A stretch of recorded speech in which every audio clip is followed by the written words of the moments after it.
Broker Bulletin acknowledges the traditional custodians of all the lands across the country on which we record our podcast and pays its respect to all Aboriginal and Torres Strait Islander people.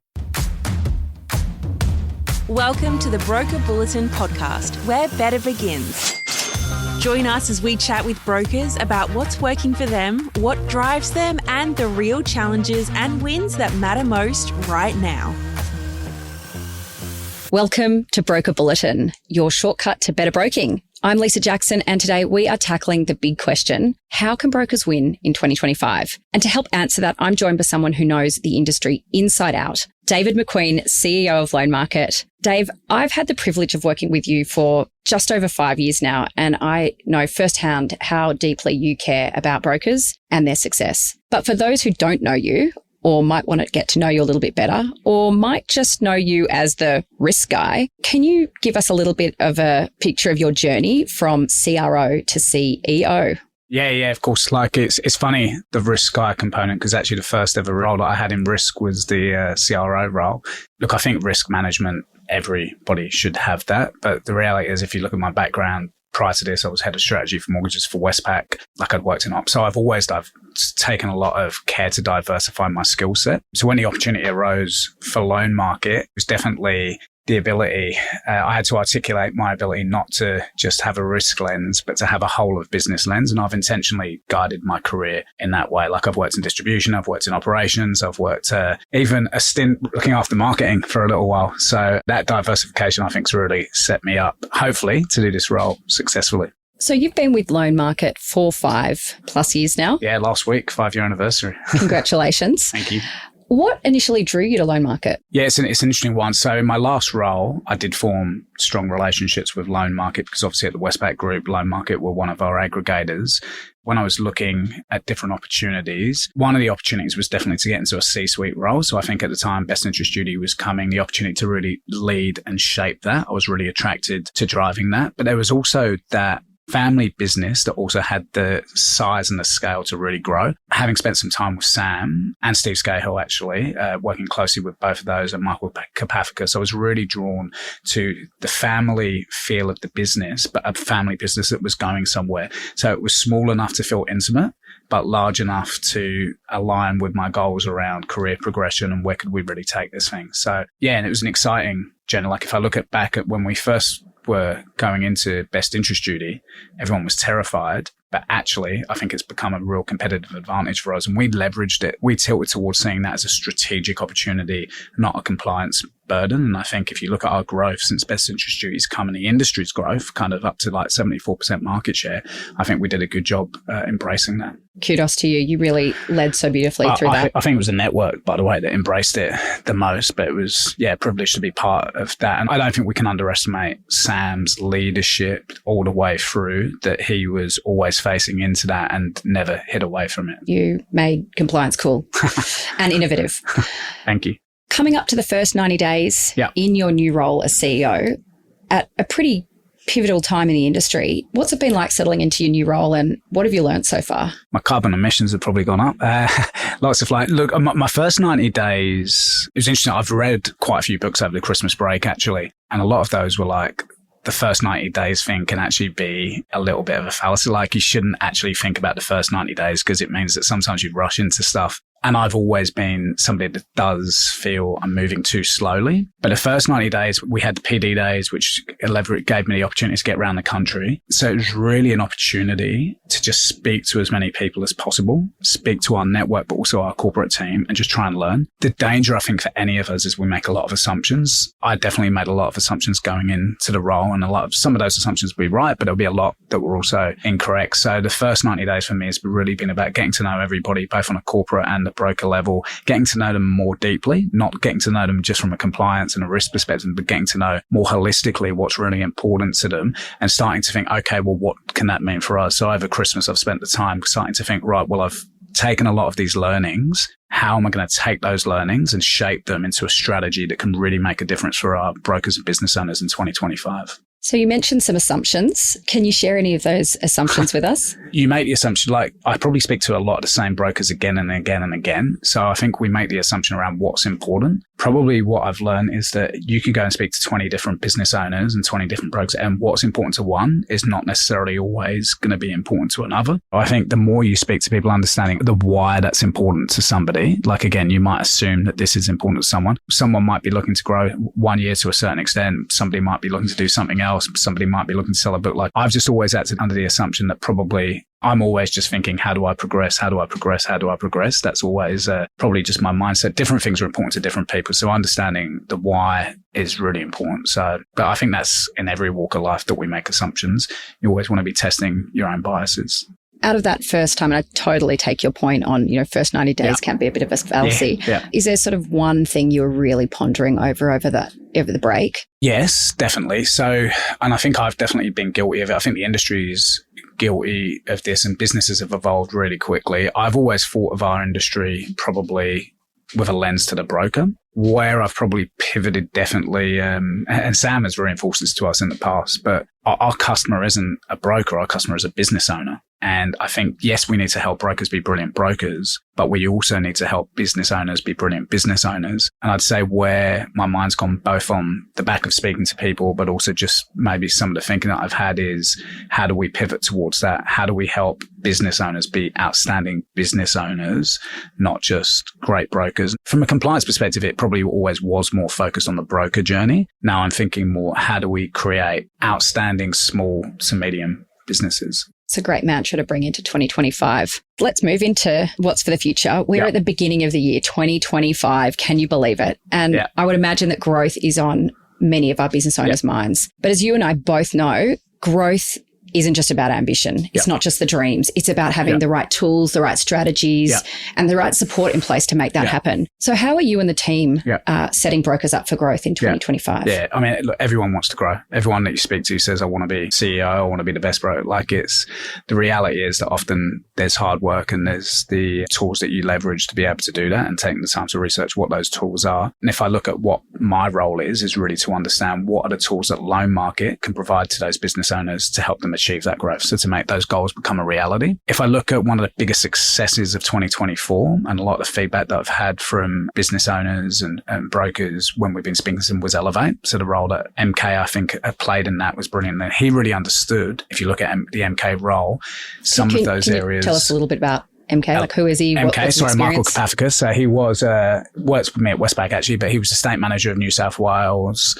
for Loan Market. And he's now moved more into a head of business performance role where his focus is more on that business owner component. How does he take them from the level they're at today to the level where they want to be? So really, how do you turn, as an example, a broker that's writing kind of that 50, 60 million into 100 million plus? And I think the way that he's designed the program to do that has been a huge success. I talk about learning from corporate as well as brokers. I've learned a lot from speaking to Michael Kapafakis around the tools that brokers need. So as an example, it wouldn't have been obvious to me to get Carly Lloyd, our Chief People Officer, to be a really key component of the Elevate program. But if you think about some of the challenges that business owners that have never necessarily ran businesses in the past, or some of the stuff that's new to them, is going to be that HR component. Like it's whether it's talent acquisition, whether it's the way that you treat your people, like that stuff's really important. And HR is one component of that. But if you think of all of those different challenges that a small to medium-sized business owner are going to face, what is the support mechanism that they can turn to? And Elevate, I think, is designed as a program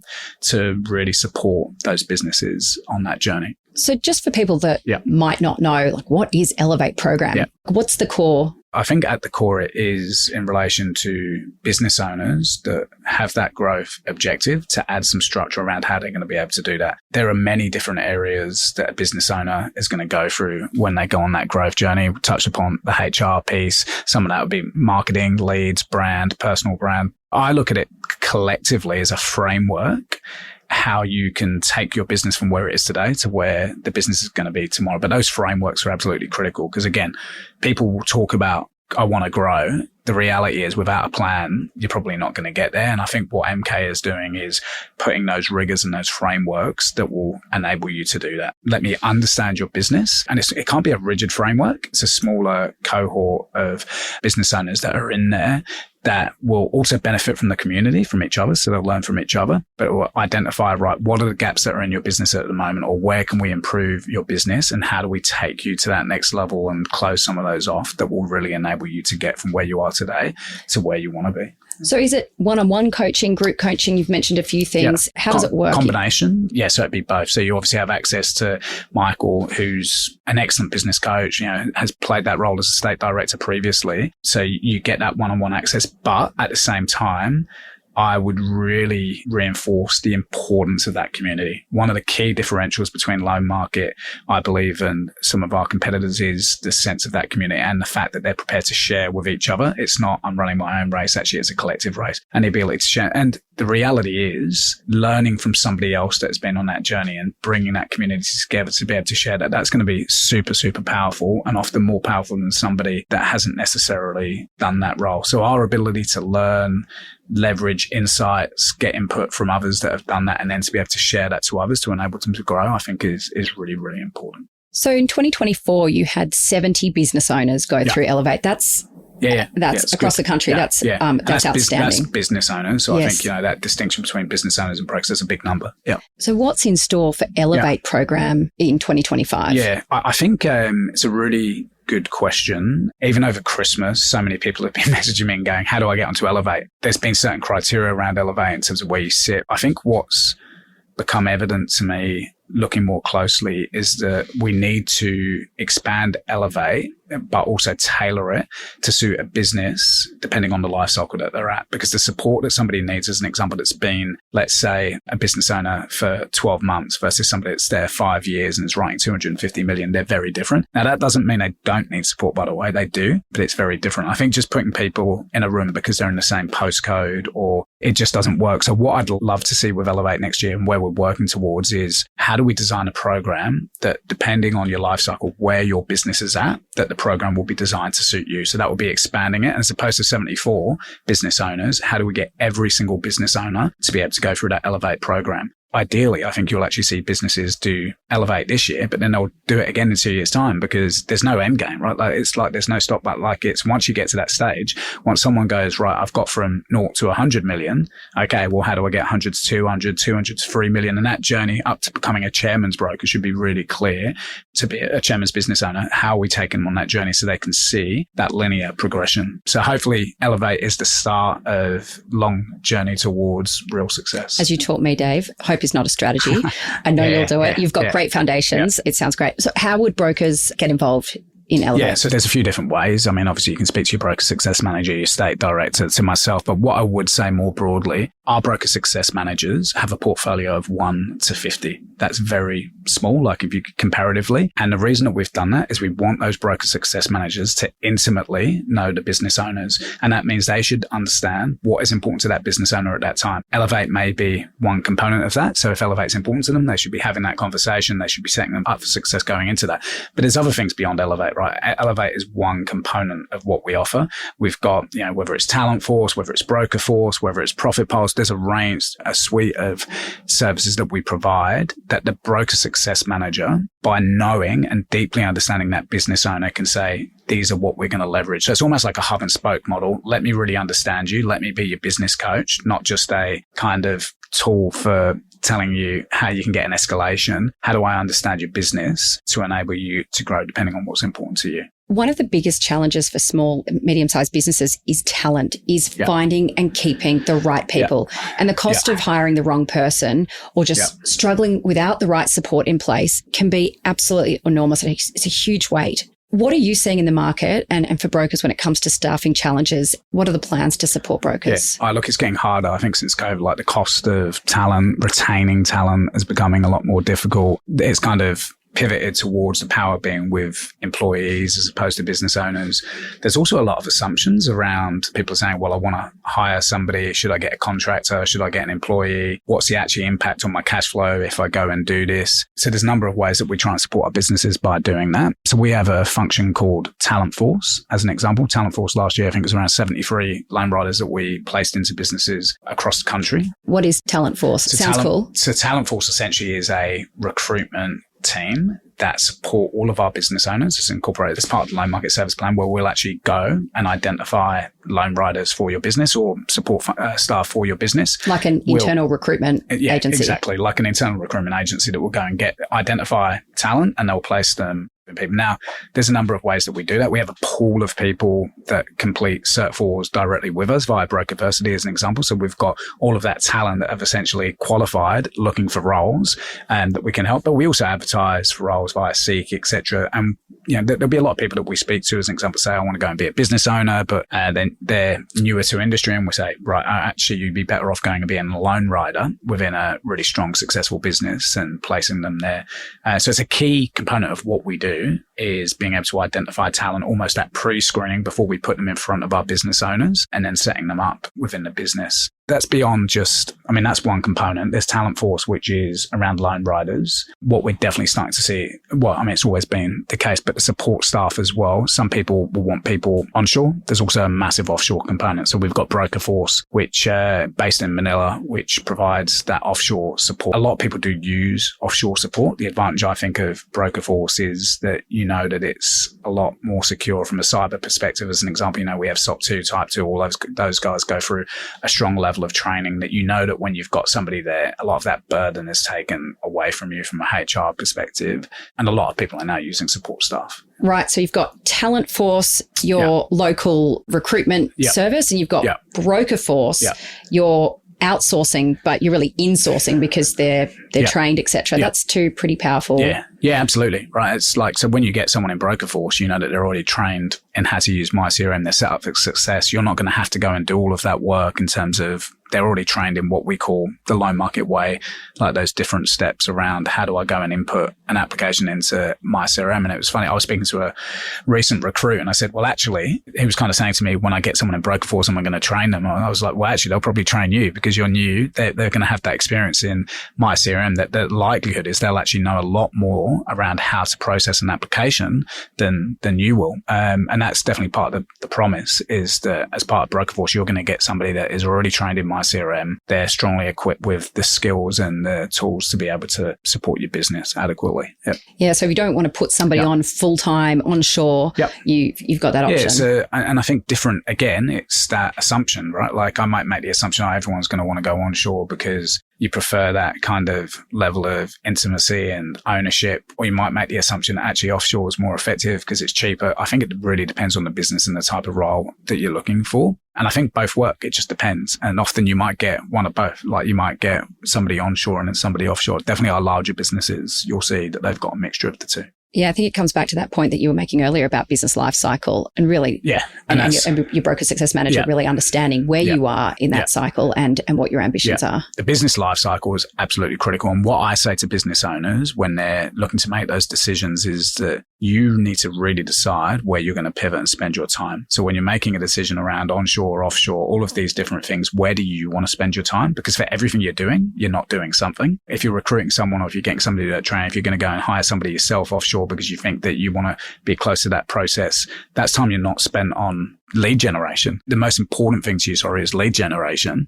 It's not if you're going and spending loads of time on your process, So that's the business coach role, to really understand that business owner, to start to put in place. And I'd always go back to have a really clearly articulated plan about where you're going to spend your time, because we're creatures of habit. I was speaking to a business owner I'm pretty close to around, you say this is the most important thing to you, but you're actually spending time doing something else because you enjoy doing that. And I think part of our role is to, and definitely the broker success managers, is to create a level of accountability around keeping those business owners honest around where they're spending their time. Again, I go back, everyone says growth's important to me, but is it really? Like, are you taking the actions that will make it really proving that's the case? So a business owner sitting out there right now going, do I invest in staff? Do I go offshore? What should they do? We can make assumptions. I can go, we should definitely do this or definitely do that. It's an assumption. I would say one of the great things that we've started to introduce last year, and we saw big success with this in the Ray White side, is Profit Pulse. Dave Ogilvie and Ash Ross leading that out is actually starting to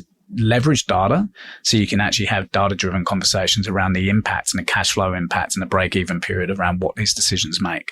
Because for one business, yes, it might be the right thing to get people offshore or onshore. You really need to understand how that aligns with your cash flow and the business model that you want to have. And I think there's a lot of surprise in the data actually when you actually start to do a deep dive and understand what the impacts of having different models are. That's really interesting. Is that a low market internal solution? Yes, it is an internal solution. So Ash and Dave basically accountants, so numbers guys. And yes, it's an internal solution that essentially we're able to take all of the data out of our business owners, and that can enable us to do with their permission. Yeah. And that enables us to do obviously significantly really strong benchmarking. So we're able to look at different business owners and start to say, right, as an example, who's the most productive business owner or broker that we've got on a number of different fronts, right? Like based on have they got offshore people, have they got onshore people, what's the impact of all of those different things? And the reality is you see different outcomes. It's not as simple as just saying just because someone's got onshore or offshore versus that drives an outcome. But we do start to see significant trends. And by starting to look at those trends and that data, essentially it becomes business insights that are unique to us because obviously of the level of the number of brokers and business owners that we have that we can do that. Now we can take that information out and we can start to share that with people so they can make more educated decisions around, as an example, recruitment or anything. And then the other aspect of that is how do you actually start to do cash flow modeling, as an example, with those business owners as well. Start to say, this is the impact. This is the break-even period. As an example, if you're bringing someone in, it might be 2 years before you start actually making money because of the trail book. Yeah. So, but having that understand, like cash flow is one of the most important things to any business owner. Actually being able to understand the impact, how you can let tilt slightly to be able to do things, I think is really important. The other component those guys work on, particularly Ash, there's a huge desire for growth at the moment. There's a huge desire to look at the acquisition of books. There's a lot of businesses that are also exiting. So one of the services that we provide via Ash Ross is the acquisition of books. So we support our business owners by buying those books. But when they're buying them, in terms of the cost, how you're going to manage that book, putting strategies in place to really leverage that book as effectively as possible as well.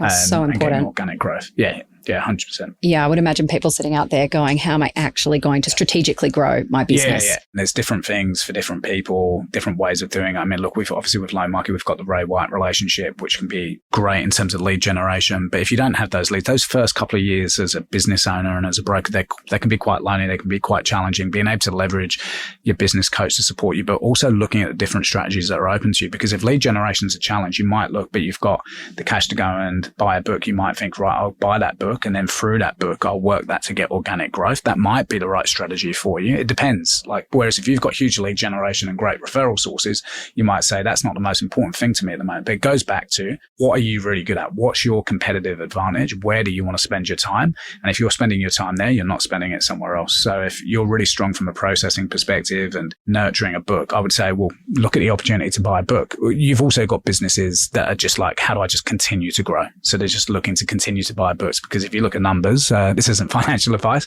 but they're also a good investment, right? So if you actually look at it. But I think what's really important, and again, this comes to the life cycle piece, is that we understand the needs of a business owner, whether that's selling a book, which at some stage they'll want to do, and enabling them to do that. And they all care about their customers. So selling it to somebody you know is actually going to care and nurture your customer and stay in touch with them. Or if it's the acquisition of books, or if it's to look at different strategies, that's obviously a key part of what we do. What would you say to brokers if they're thinking about buying a book or selling a book?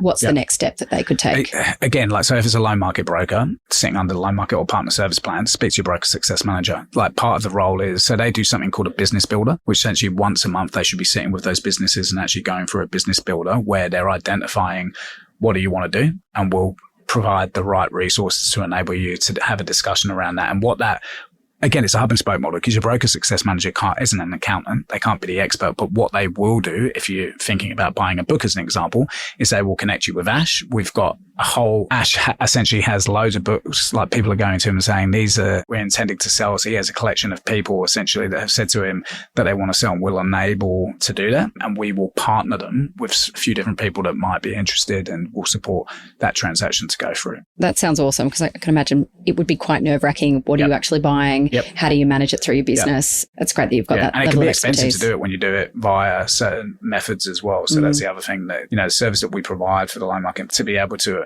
acquire that book as part of the model we provide is really valuable. Just changing gears a bit, Dave, talking tech. Talked about some great growth strategies, but sometimes just growing faster on the tools and doing your job faster every day is a huge win. There was a lot of great innovation that came out in 2024. Can you talk a bit about your reflections on the tech releases of the last year? It seems every year there's new things coming, and we hear a lot about open banking and generative AI. Look, if I look back on 2024, we obviously had the release of smart data. Data. Great buzzword. Yeah, it's a great buzzword. What does it actually mean? It's smart data. And so smart data, essentially, I'm a believer that over the next 5 years, we'll move towards a paperless mortgage. And I can't see why we couldn't. We're all leveraging the same data, essentially, as lenders, consumers, a more secure way. The reality is, if we can leverage that data from a secure environment, then it's going to make a huge difference, both from a risk perspective, but also in terms of an experience perspective. So the question isn't, will it happen? I think it's when it will happen. Now, I think smart data is the first step into that. So if we're Can you just break that down for me? Smart data is a great product name, but what is that in the process? That's what I was going to go. Yeah. So smart data essentially is looking at the different data documents that are required for the mortgage application process, so i.e. bank statements, payslip, identity. And as opposed to saying to somebody, get me those documents and give me those physical documents, we're going to leverage data from a shared resource, i.e. bankstatements.com. That's going to mean the consumer doesn't just have to send you those documents anymore. So where it's a little bit unique. So for us, smart data, we've got the verification of identity. So you can do the identity via just entering the input, getting the information, as opposed to sending a driver's license. Same with bank statements. You don't have to get the bank statements. You can go and do that via bankstatements.com. Comprehensive credit CCR, you can go and do that via Equifax. And one that we're the first to do is income verification. So via verification exchange with Equifax. And I believe that's still unique to us as an aggregator, where they can actually validate your income against payroll data. It's really big in the US. We're the first to do it. Now, what I would say, and again, have to be it always takes that first step. I think at the moment, it's probably only 20% of the time the validation's there on the payroll. But if somebody doesn't take that first step, we're never going to get to where we want to be. So we're doing that because we really believe in it. If I look back at CCR a few years ago, it requires you to take that first step and to get lenders to believe in it. But it's the right thing to do. It's the right thing to do by the consumer because it's going to give them a more secure and better experience. It's the right thing to do for our brokers, and it's the right thing to do for the lenders as well. So I'm a big believer in smart data, but we also need to continue to progress that. It'd be interesting. I think this all ties in with open banking, and who knows where open banking will go because we probably haven't seen the progress. We need to be the instigators for changing the industry. We need to disrupt ourselves. And I believe that smart data is that first step to do that. And there's great feedback from brokers on it. Like if you speak to a lot of brokers that are using and leveraging that, the ability to not have to store identity on file and all of those different things that they worry about, really key components. Yeah, I've seen that statistic of reducing it, taking 3 days out of the lead to lodged and saving 30% of time, which sounds extraordinary. But not only good for the brokers, really good for the customers to have to do all the things at a pretty stressful time. Yeah, it's a great client experience. And we always have to be thinking about that end client experience because that essentially is going to drive, when we look at the NPS scores that our brokers get, you would hope that smart data is contributing to that. For brokers sitting there going, I think I might get to that smart data thing, I'm not sure. What advice would you have for them? Again, I would always look at your broker success manager as the person that you pivot to and say, I need help. The broker success manager has got some strong knowledge of that, but we also have a team of implementation specialists that sit in every state. So we have a huge corporate team that are there specifically designed to train and support you to embrace those tools. We also look at data, by the way, to see who's not using it and who is. So we're proactively identifying who's not using it to reach out to them, speak to them, to actually give more training on that. Look, like anything, change can be difficult. So I think it does take a little bit of time to leverage, embrace stuff and get it into your routine and get used to it. But I'd really encourage people to leverage it because it's going to be beneficial in the longer term. And just sticking on tech, what have brokers got to look forward to in 2025 and how can they use anything on the roadmap to help them win? The buzzword is obviously generative AI now. Like if you look at where the progress that's been made in that, I think we'd be naive if we're not thinking about the role that generative AI is going to play. It's interesting because you speak to some people and even bankers will sometimes say, generative AI is going to replace the industry. I just think that's rubbish, if I'm being honest. The only people that are going to disrupt brokers are brokers. We've seen that time and time again. There's a reason that the broking industry is where it is today. But what I do believe is that generative AI will start to take out a lot of the pain in the processing component of the application. And if you look at the broker journey over the last few years, that the broker, we've seen this with the introduction of best interest duty, that the broker is really now a trusted advisor. And what the real value that the broker is providing isn't being able to process a home loan faster than a bank, because they don't. It's that advice that they provide. And I think generative AI will actually enable that. It will take away a lot of the pain, but will actually even support the more powerful advice. But the reality is a bank cannot compete with the broker value proposition, which is that they are independent advice. They've got a suite of 60 plus lenders. The question for me will be, how do we leverage generative AI to be able to do that more effectively? And I think it will play a big role. We're looking at the ability to leverage generative AI as an example to identify broader needs of the consumer. So to really understand from the interview with the consumer, extracting that information so you really understand them and going through potential advice. It's always going to need a little bit of tilting based on what that advice is, but GPs are using it, right? Yeah. Like I go into GP, tell my problems, and they're using generative AI to start to say, this is what it is. But I still want a doctor to confirm it, right? And that's because they're a trusted advisor. And I think that's the role the broker will play. Yeah. They'll be a trusted advisor. And sometimes I look at the word broker and I think actually it almost devalues what a broker does, because to me, a broker now is the same as an accountant, a financial planner, a lawyer. Like they are that trusted advisor who is an expert in providing mortgage advice. And they understand what the generative AI is putting up, and they give the confidence by understanding the client around what's really important to them. We might need to look at a rebrand, public rebrand of brokers. Yeah, I know. Yeah. Don't know how that would go. But in New Zealand, they're called advisors.